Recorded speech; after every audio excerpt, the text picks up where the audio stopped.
Welcome to Movie Recalled. In this video we are going to explain an action, thriller movie named as Ninja Assassin. Let's get started. The movie begins in a tattoo shop, owned by an old, experienced man. He is working on a young gangster, when a minion brings an envelope filled with black sand. The gangsters do not know what it means, but the old man freezes in shock. He reveals that the black sand indicates the entry of the violent, scariest ninjas in the world. He encountered them long ago and has first-hand experience to know how dangerous they are. When the gangsters call him a coward, he shows them a terrible mark on his chest that was caused by a ninja attack. He was born with a heart on the right side of his chest, which is the only reason he is alive to this day. Suddenly, a man's head is sliced in half, splashing blood everywhere. Then, a wire drops from the ceiling and pulls a man upwards. When he is thrown back, only pieces of his gut reach the ground. The ninjas stay hidden in the shadows and slice people's bodies and limbs in one go, creating a bloodbath. Only after everyone is dead, do we see the ninjas coming out of the dark corners of the room. Then, we are introduced to the Ozunu Clan of Japan. It is a clan of ninjas, led by the terrible Lord Ozunu. The clan collects children from around the world and makes them go through a series of nasty training to become the supreme ninja assassins. They are popular among the world leaders, but hidden from the rest of the world. Anyone who provides the clan with £100 of gold can hire their assassins and ensure the death of the person they want to target. The Ozunu clan has been working from the shadows for more than 100 years and is behind the deaths of the Russian president, the Japanese Prime Minister Jeffrey Epstein, and many other higher numbers. Anyone who knows about them is scared to ever come across them. In one of the sessions, Lord Ozunu introduces a new kid named Reizo to the rest of the group. He was neglected by his parents and taken into the clan by the leader. Something tells Ozunu that Reizo will be the leader of the clan after him. Because of the expectation, the training is tougher for Reizo.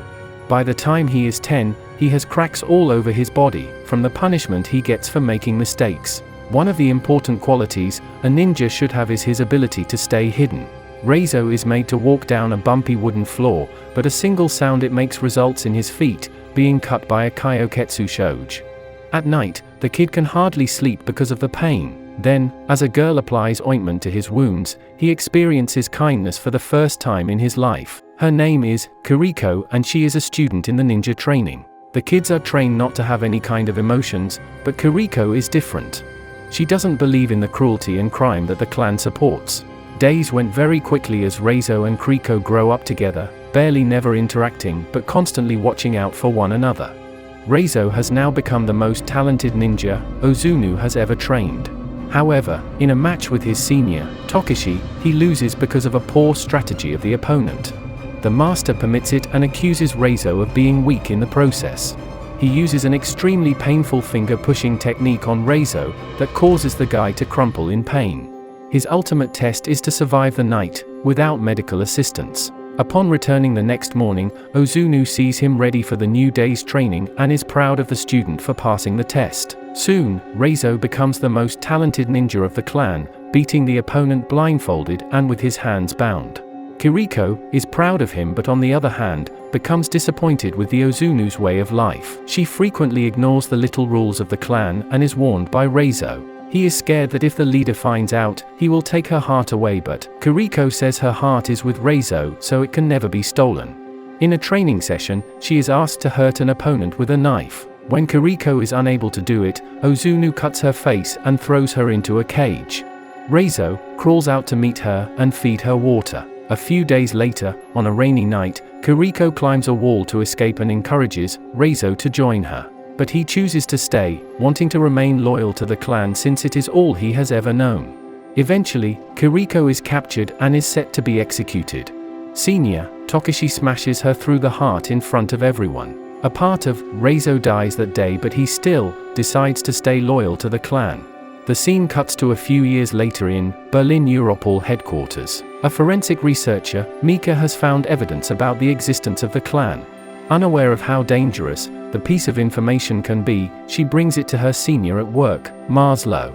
He refuses to believe that there is a secret ninja organization that only the rulers know about.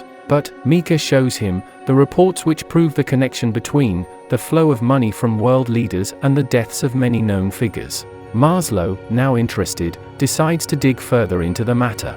Eventually, they find out that a high-ranking KGB agent, Shapatin, has made similar reports in the past. But as his work started to gain recognition, he was kicked out of his post for being delusional and eventually killed. Then, we see that Rezo is also in the city of Berlin, living in a shabby apartment for a special task. He trains every morning, over a block of nails like he was taught by his master. One day, he goes to the local laundry shop and comes across a woman. She seems to be friendly, but he instantly recognizes her as a ninja. They two attack each other and engage in a tough fight.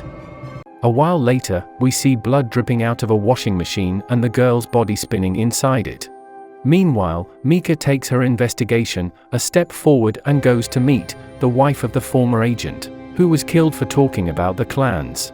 The woman reveals her husband was a strong, courageous man, but after the scandal, everything changed.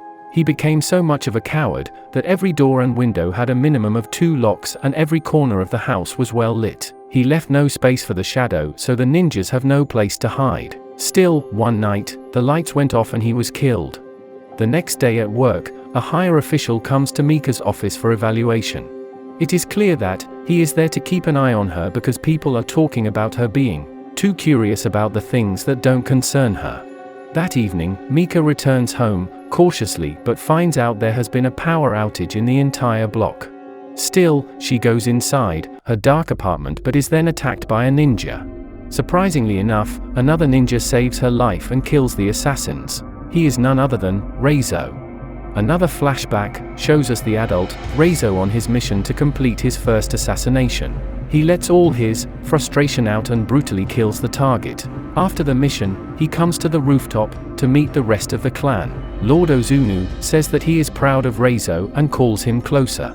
To his surprise, Rezo attacks him with the Kyoketsu Shoge that cuts him across the face and an eye. His fellow ninja attacks him and pushes him off the building after hurting him gravely. Rezo barely survives the fall by landing in the water. Then, even since he recovered, he has been working against the clan, intervening in all of Ozunu's assassination attempts. He saved Mika's life for the same reason. They drive to a hotel and change their clothes because ninjas use a special smelling technique to track them. Following that, she gives Maslow a call and tells him she is with Rezo. The man has been asked to capture Rezo as soon as he comes into view.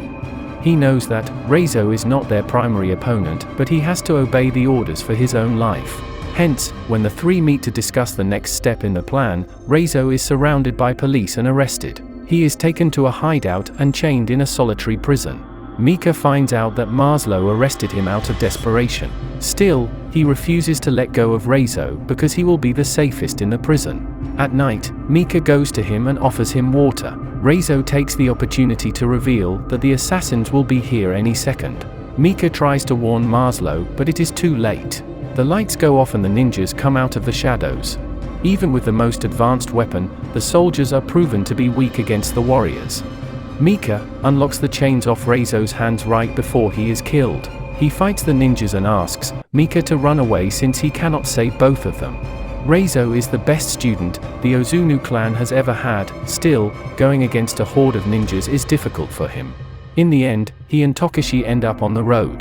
Tokishi picks up his sword to end Rezo's life for good, but Mika arrives at the right time and hits him with her car.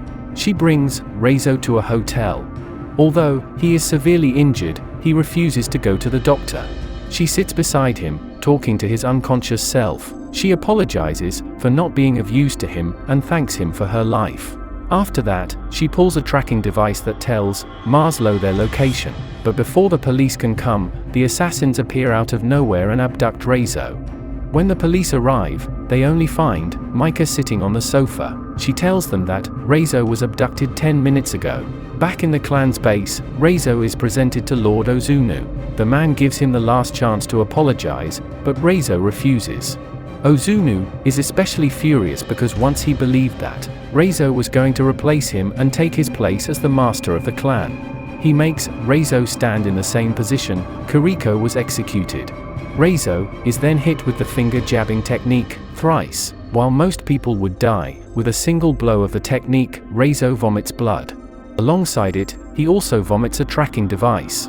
Before the ninjas see it, Micah, with an entire police force, enters the premises and wreaks havoc. Many ninjas are killed with explosives, so hiding in the dark doesn't work. In an ensuing battle, many people from both parties are killed. Reizo is confronted by Takeshi and his people. Even though the fight isn't fair, he kills all the ninjas and waits for Takeshi's attack. Then the two fight with all their might and Reizo wins in the end. Takeshi's limbs and eventually neck are cut off. Now, the only person Reizo has to face is his former master Ozunu. He finds the old man inside a room, sitting calmly while people die outside. The master proves his expertise by disappearing into thin air and coming out of the shadow behind Reizo. With only a push, he sends Reizo flying to the other room. Then, they both bring out their swords and engage in a fierce sword fight. Ozunu gives him yet another chance to apologize, claiming himself to be Reizo's father.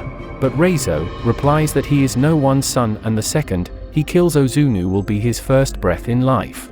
With that being said, the two leap at each other, but Ozunu disappears yet again. Suddenly, Micah comes into the room, hoping to help Reizo. However, Ozunu reappears from the shadows and attacks her with a sword right through her chest. The fight falls into Ozunu's side until Reizo plays the same trick and slices his body repeatedly from the shadows. In the end, he is killed with a sword to his shoulder. Reizo brings Micah outside and the paramedics come to her aid. It turns out, she was also born with a heart on the right side of her chest, which means she will survive. In the last scene, Reizo jumps off the wall of the academy, as Kiriko wanted him to.